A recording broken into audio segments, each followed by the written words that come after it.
The sharp California sunlight streamed through the windows of Sunset Studios, creating harsh geometric patterns across the worn linoleum floor.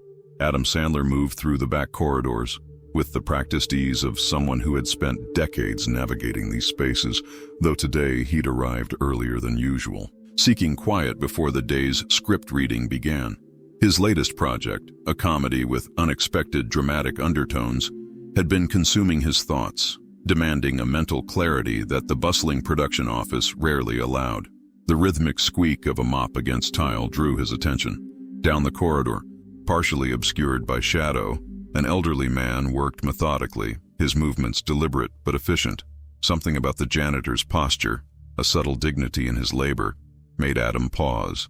The man's weathered hands gripped the mop handle with the familiarity of tools long used, his shoulders slightly stooped from years of similar motion. Despite this, there was a precision to his work, a care that spoke of pride rather than mere obligation. "Morning," Adam offered, his voice cutting through the empty corridor. The older man looked up, recognition dawning slowly. "Mr. Sandler, you're in early today." His voice carried the slight rasp of age but maintained a clarity that suggested a sharp mind behind tired eyes. The janitor's uniform hung loosely on his frame, the fabric faded from countless industrial washings. "Just needed some quiet before the chaos." Adam gestured vaguely toward the conference rooms. "I don't think we've officially met. I'm Adam. Ray Garvey." The older man nodded, a small smile softening the deep lines of his face. "Been keeping these floors clean since before you were making movies." Adam's eyebrows raised slightly. "How long have you been working here?" "Coming up on 35 years at this studio." Ray paused, leaning slightly on his mop. "Had other jobs before that. Started working when I was 15. Never really stopped." The casual revelation hung in the air between them. Adam did a quick mental calculation. "You're 80? Ray nodded, a hint of pride visible in his posture. 82 next month." Adam's expression shifted, surprise giving way to genuine curiosity. "That's impressive. Just how life worked out." Ray shrugged, his eyes briefly distant as though accessing memories from another era. "Different generation, I suppose. We didn't much think about retirement. Work was just what you did." A production assistant appeared at the far end of the corridor, scanning the area before spotting Adam. "Mr. Sandler? They're looking for you in makeup." Adam acknowledged with a raised hand but didn't immediately move. "I should go," he said to Ray, surprising himself with his reluctance to end the conversation. "Good meeting you." "Likewise," Ray replied, already returning to his mopping, the rhythm resuming as though the interruption had never occurred. As Adam walked away, he found his thoughts unexpectedly preoccupied with the brief exchange. He'd encountered countless employees at the studio over the years, the faces behind the cameras, the voices behind the headsets, the hands that built sets and managed logistics, but rarely had he truly seen them. Ray's age and continued labor represented something that felt significant, though Adam couldn't immediately articulate why. Throughout the day's filming, between takes and during camera setups, Adam found himself scanning the peripheral spaces of the set, the areas where the operational machinery of the studio functioned. He spotted Ray twice, once replacing paper towels in a bathroom near the soundstage, later collecting trash from production office bins.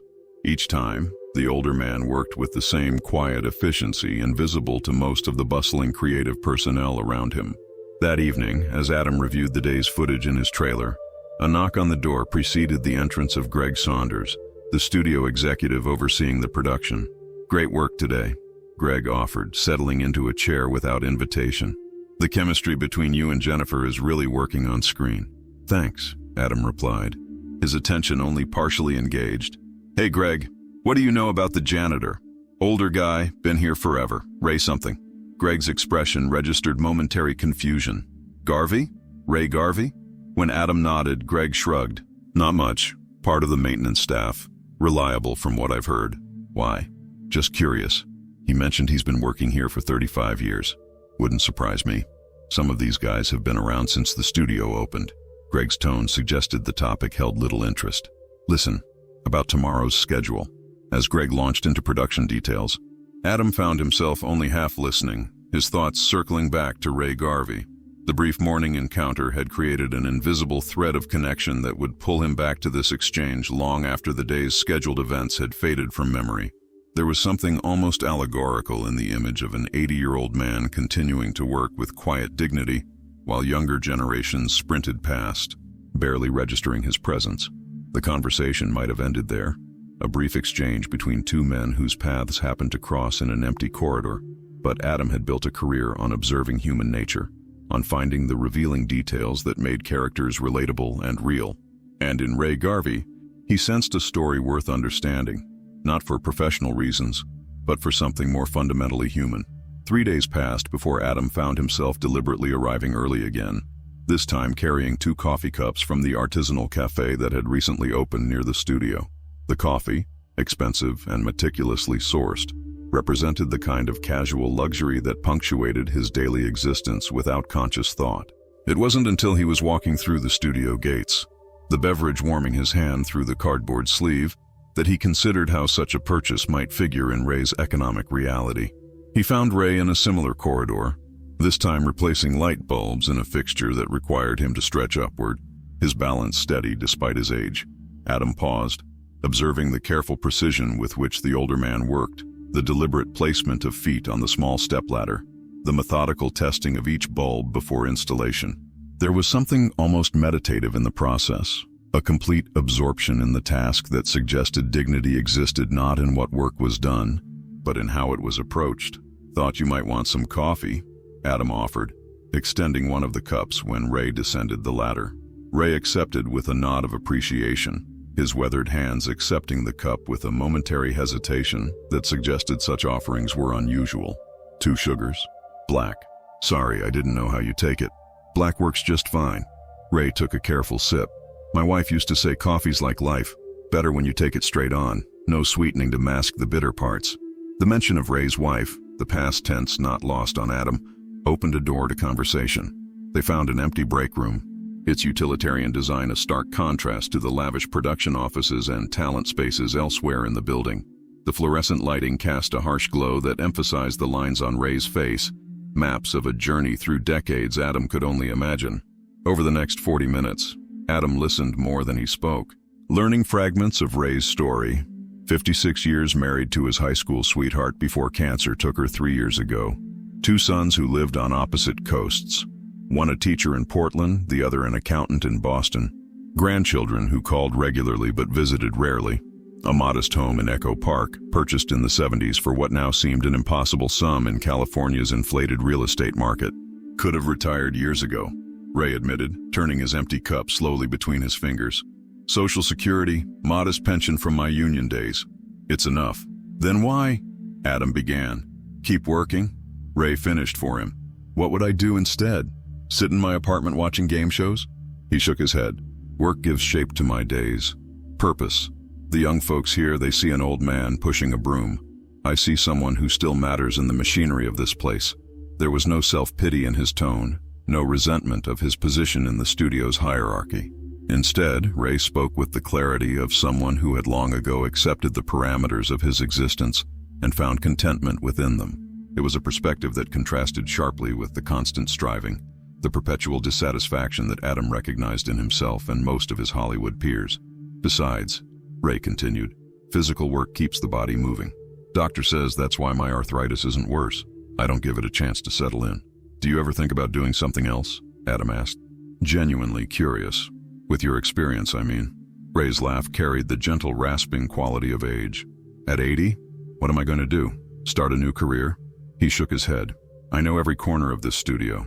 Know which producers want their offices cleaned before lunch and which ones work late. Know which bathrooms get the most traffic and which ones can wait a day. That knowledge matters, at least to me."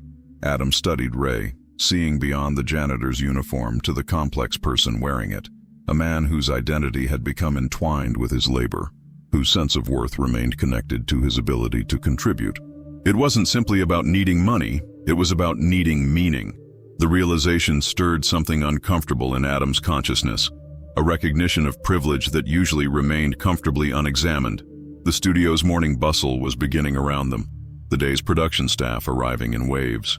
Adam checked his watch reluctantly. "I should get going. Script reading in 15. Ray nodded, standing with a subtle stiffness that betrayed his age more than his words ever would. "I've got the East Wing bathrooms waiting for me." They won't clean themselves. They parted ways, but Adam carried the weight of their conversation with him throughout the day. The stark contrast between Ray's reality and his own becoming increasingly difficult to reconcile. His morning coffee, the same brand he'd brought for Ray, now tasted different somehow. The luxury it represented suddenly visible, where it had previously been merely normal. Between takes, Adam found himself watching the peripheral activities of the set more closely, the grips adjusting lighting, the production assistants rushing to solve logistical problems, the prop masters ensuring continuity. The invisible infrastructure that supported his work as a performer suddenly seemed more vital, more worthy of acknowledgement. That night, in his Malibu home with its expansive ocean view, Adam sat on his deck watching waves crash against the shoreline. The beauty before him, purchased with the proceeds of a successful career, contrasted sharply with the image of Ray returning to his Echo Park apartment alone, his body bearing the physical toll of decades of manual labor. The disparity wasn't new, wasn't unique to their specific circumstances, but having Ray's face and story attached to the abstract concept of inequality made it impossible to dismiss. What began as occasional morning conversations evolved into a ritual over the following weeks. Adam adjusted his arrival time, coming to the studio early enough to ensure a 30-minute window before production demands began. Ray seemed to adapt his routine as well, though neither man explicitly acknowledged the deliberate nature of their encounters. They met in different locations, sometimes the same break room, occasionally the quiet corner of the commissary before it filled with the breakfast crowd, once in the small courtyard between sound stages where Ray was sweeping fallen leaves. Each conversation revealed additional layers of Ray's life. Construction work in his 20s, maintenance position at a school during his 30s, factory work during economic downturns in the 80s, and finally, 15 years ago, taking the janitorial position at the studio when his previous employer closed down. Never missed a mortgage payment, Ray said with quiet pride during one of their talks. Put both boys through community college. Not fancy, but honest work. Adam shared stories too. His early struggles in comedy, the rejections before his breakthrough, the insecurities that still plagued him despite success, the parts of fame that felt hollow. Ray listened with the same attentiveness Adam offered him, creating an unexpected equality between them despite the vast differences in their circumstances. Must be something though, Ray commented once, knowing millions of people enjoy what you create, bringing laughter to folks who might be having a rough time otherwise. The observation, simple but genuine, cut through Adam's habitual cynicism about his own work, reminding him of the original joy that had drawn him to performance. It was this quality in Ray, the ability to distill complex situations to their essential meaning, that Adam found himself valuing more with each conversation. The production staff had begun to notice the unusual friendship. Adam caught occasional curious glances when he and Ray sat together in the commissary. His assistant had asked with carefully neutral phrasing if everything was okay, after finding Adam deep in conversation with the janitor instead of reviewing script changes. Even his co-star had made a passing comment, her tone hovering between amusement and confusion. Adam found he didn't care, didn't. Something about Ray's company offered a grounding force rarely found in his usual social circles, a perspective unfiltered by the distorting influences of celebrity, wealth, or power dynamics of the entertainment industry. It was during one such morning, as they sat in the commissary with coffee and the simple breakfast sandwiches Ray preferred, that Adam broached the subject that had been forming in his mind for several days. "I've been thinking," he began carefully, aware of the potential for misinterpretation. "I've got this production company now, and we need someone to oversee the office maintenance, someone who understands the importance of keeping a creative space functioning. Better hours, better pay, less physical demand." Ray's expression remained neutral, his coffee cup pausing halfway to his lips. "You offering me a job, Mr. Sandler?" "Adam," he corrected automatically. "And yes, I am. But it's not charity. You've got experience I need." Ray set his cup down with deliberate care. "Experience pushing a broom. Experience understanding how spaces function," Adam countered. "Knowledge about how to keep things running smoothly behind the scenes, the parts most people never think about until they go wrong." Ray took a long moment before responding, his eyes studying Adam with careful assessment. "And if I said, I prefer what I'm doing now?" The question caught Adam off guard. He'd approached the conversation with the assumption that Ray would welcome a less physically demanding position with better compensation. The possibility of refusal hadn't factored into his thinking. "I'd respect that," But I'd want to understand why. Ray nodded, apparently satisfied with the response. Sometimes what looks like a burden to others feels like freedom to the one carrying it, he said after a moment. I know exactly what's expected of me here. I do my job, do it well, and go home knowing I've earned my place. New job means new expectations, new judgments. It would mean better pay, Adam pointed out. More comfortable retirement when you decide it's time. Money's not nothing, Ray acknowledged. But at my age, time matters more than dollars. I've got a routine that works for me. New position would mean learning new patterns, new relationships.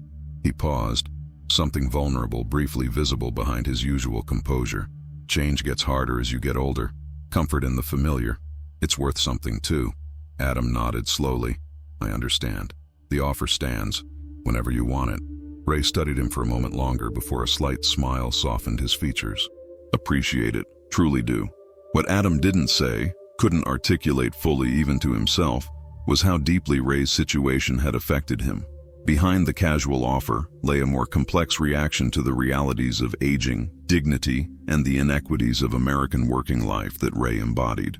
The janitor's continued labor at 80 represented both admirable resilience and systemic failure, a testament to individual strength and an indictment of a society that necessitated such endurance. As they finished their breakfast, Adam realized that his impulse to help Ray might have been as much about easing his own discomfort as improving Ray's circumstances, a recognition that prompted both embarrassment and a deeper respect for the older man's autonomy. The studio corridor buzzed with activity, production assistants rushing past with coffee orders and script revisions. Adam stood with the director and two producers, discussing schedule changes for their current project. The conversation had the familiar rhythm of creative compromise, budget constraints against artistic vision, time limitations against perfectionist instincts. It was the necessary but often tedious infrastructure of filmmaking, the business machinery beneath the creative surface.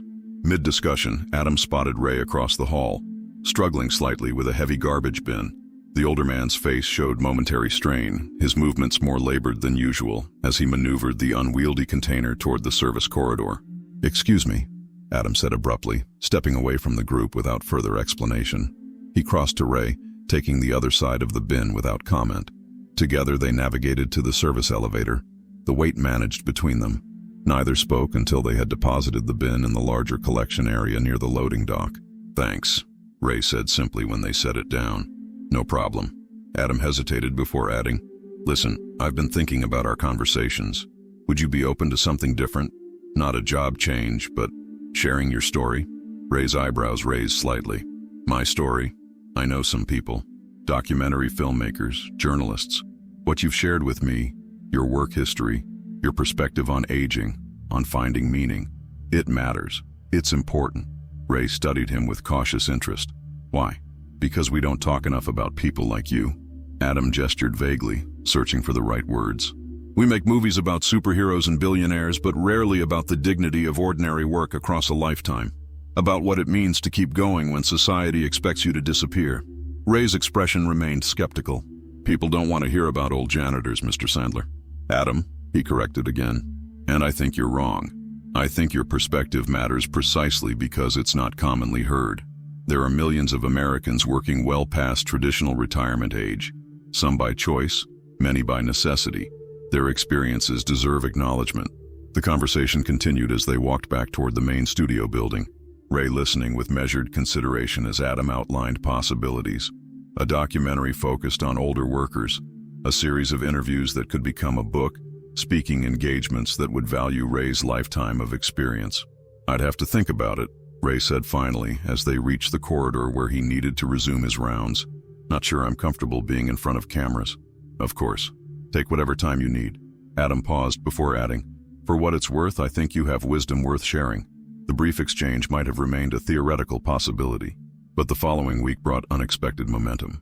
A well-known documentary filmmaker, someone Adam had worked with years earlier, was visiting the studio for an unrelated project. Adam made the introduction, arranging an informal lunch with Ray.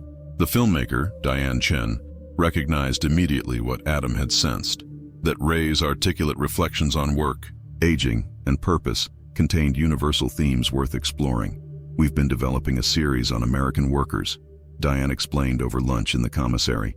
"Different industries, different generations. Your perspective would add significant depth, Mr. Garvey." Ray's initial reluctance gradually yielded to Diane's respectful approach and genuine interest. What began as a potential single interview evolved into a commitment to become one of several primary subjects in her documentary, his story representing the often invisible older workforce. Over the following months, what began as morning conversations transformed into something neither Adam nor Ray had anticipated.